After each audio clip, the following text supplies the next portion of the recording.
बिस्मिल्लाहिर्रहमानिर्रहीम। अस्सलाम वालेकुम। मैं हूं आपका मेज़बान महर आदिल।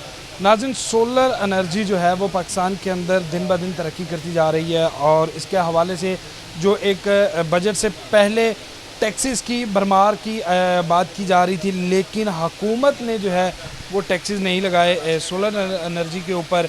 और मार्केट के अंदर भी रश है, मौसम की जो गर्मी की शिद्दत है वो भी काफ़ी बढ़ती जा रही है और उसके साथ साथ बिजली के बढ़ते बिल जो हैं उन्होंने सोलर एनर्जी की जानिब आवाम को जो है वो मुतवज्जा कर दिया है। इस वक्त हमारे साथ मौजूद हैं अज़ीम साहब।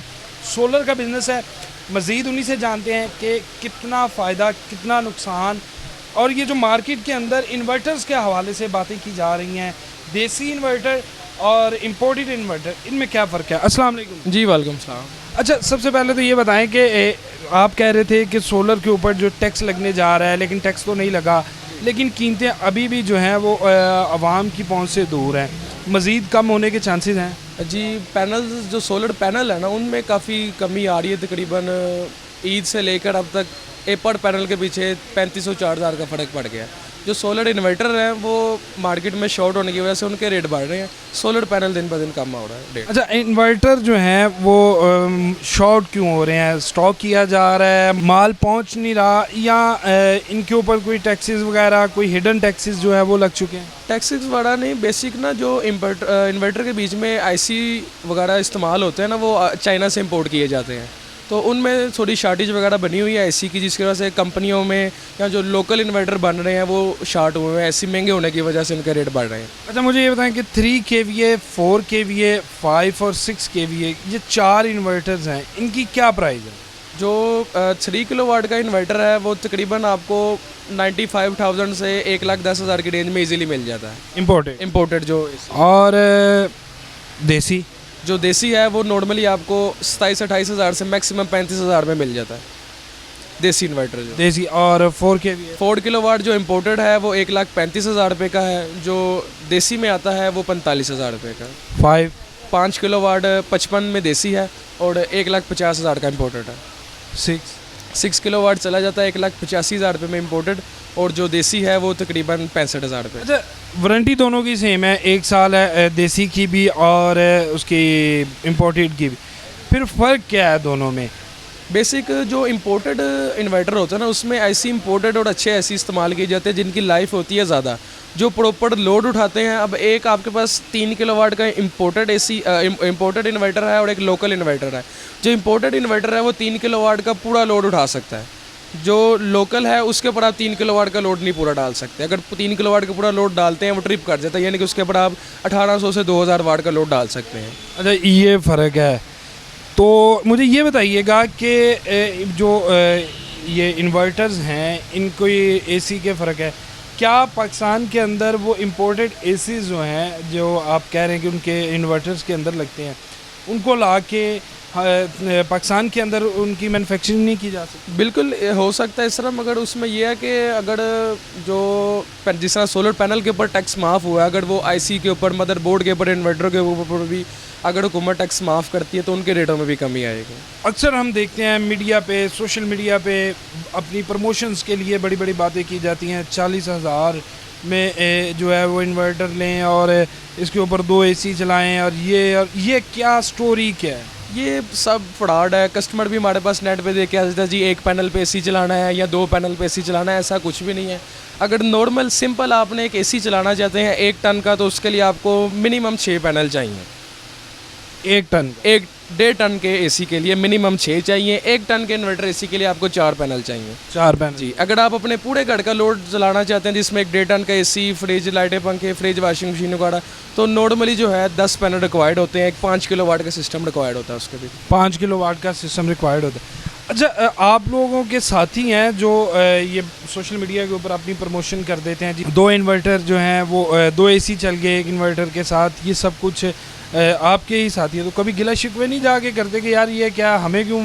नहीं, हमारा उनसे कोई गिला शिकवा नहीं होता। बेसिक जो हमारे पास कस्टमर आता है तो हम उसको गाइड करते हैं कि भाई जो बेसिक जिस पे लोड आपका चलेगा ना, वो ये सिस्टम है। अच्छा, अब मुझे ये बताइएगा कि जुलाई, अगस्त और सितंबर, गर्मी के महीने, इसमें एसी का जो आप कह रहे हैं कि यूज़ होता है, और इन चीज़ों के हवाले से तब तक तो ये कारआमद है। आगे सर्दी जो अक्टूबर के महीने हैं, फिर नवंबर और दूसरे सर्दी के महीने जिसमें धूप की भी शिद्दत वो नहीं है, तो तब ये कहाँ पे एग्जिस्ट करते हैं? नॉर्मली गर्मियों में जो है ना सोलर की आगे जो परफॉर्मेंस होती है ना वो तकरीबन होती है 75 से 85% तिकड़। सर्दियों में यही परफॉर्मेंस आ जाती है 25 से 35% तिकड़। मगर सर्दियों में ये है कि हमारा नॉर्मली घर का लोड भी कम हो जाता है, एसी भी बंद हो जाते हैं, पंखे भी बंद हो जाते हैं। तो नॉर्मली सर्दियों में जो लोड होता है फ्रिज का या कोई छोटी मोटी मोटर चला ली, वॉशिंग मशीन, इस्त्री वगैरह, तो उसका लोड कंट्रोल कर लेता है, उठा लेता है। अच्छा अजीम, मुझे ये बताइएगा कि रात के वक्त इसका बैकअप को जो है वो किस तरह से मेंटेन किया जाए कि अब एक आदमी 3 लाख रुपए में 3 kVA का सिस्टम इंस्टॉल करता है कि मेरा बिल कम आए, लेकिन रात के वक्त सूरज नहीं है और इसकी नहीं है कोई घर के एनर्जी जो है ये अपने अंदर महफूज करे और उसको फिर आगे बिजली की शक्ल में दे। तो रात के वक्त इसका इस्तेमाल किस तरह से किया जाए जो कि सस्ता भी हो, आप क्योंकि इस फील्ड से वाबस्ता हैं, सस्ता भी हो और फ़ायदेमंद भी। बेसिक रात के बैकअप के लिए एक लास्ट हाल बैटरीज ही होती हैं जो दिन में सोलर बैटरी को चार्ज कर दे, और रात को अगर आप उससे कोई 2.5 से 3 घंटे का बैकअप लेना चाहते हैं तो आपको मिल जाए। रात के बैकअप में मैक्सिमम आप 4 से 5 घंटे का ही बैकअप ले सकते हैं बैटरीज लगा के, इससे ज़्यादा नहीं। अच्छा मुझे ये बताइएगा कि बैटरीज़ के ऊपर एसी के बारे में अगर बात की जाए तो जो प्रोफेशनल्स हैं या जो इस काम को जानते हैं वो मना करते हैं कि बैटरी के ऊपर एसी को लेकर जाना जो है वो फ़ायदेमंद नहीं है। बेसिक जो बैटरी होती है ना उसका यूज़ होता है एमरजेंसी तौर पर, कि अगर दिन में तो चले लाइट आ रही है या गई हुई है, आपका सोलर ही चल रहा है। रात में अगर एमरजेंसी लाइट चलेगी है तो बैटरी होती है बैकअप के लिए, कि अगर रात को इन केस लाइट चली जाती है तो आपको उससे बैकअप मिल जाए 1 घंटे का, 2 घंटे का, कि लाइट गई में जो है ना लोड शेडिंग में आपका लोड चलता रहे, पंखे लाइटों वगैरह का। वो उसका ये मकसद नहीं होता कि दिन में आप सोलर चला रहे हैं, रात की बचत के लिए बैटरी बढ़ा। अच्छा जो एक अजाफी लाइट प्रोड्यूस होती है जिसमें सिर्फ आप अगर अभी आपने बताया कि घर पूरा सोलर पे चला जाएगा, तो उसमें सिर्फ एक एसी का अगर यूज़ हो और बाकी तमाम चीज़ें जो हैं वो तमाम लोड उसको ख़त्म कर दिया जाए, तो नेट मीटरिंग जिसको कहा जाता था, ग्रीन मीटर्स, ये भी मार्केट के अंदर अवेलेबल हैं, और ये किस तरह से आगे जो है वो फ़ायदा बन जाते हैं? ग्रीन मीटर का बेसिक सिस्टम ये होता है ना कि हाइब्रिड सिस्टम में तो ये है ना कि आपकी जो प्रोडक्शन बन रही है आप उसको यूज़ करी जा रहे हैं। ग्रीन मीटर में ये होता क्या है कि जो लोड आपका सोलर से बन रहा है, जितने वाट बन रहे हैं वो डायरेक्ट आप दे रहे हैं वापटा को। आप वापटा से जैसे यूज़ कर रहे हैं, आप नॉर्मली उनसे वैसे ही बिजली लेके इस्तेमाल कर रहे हैं।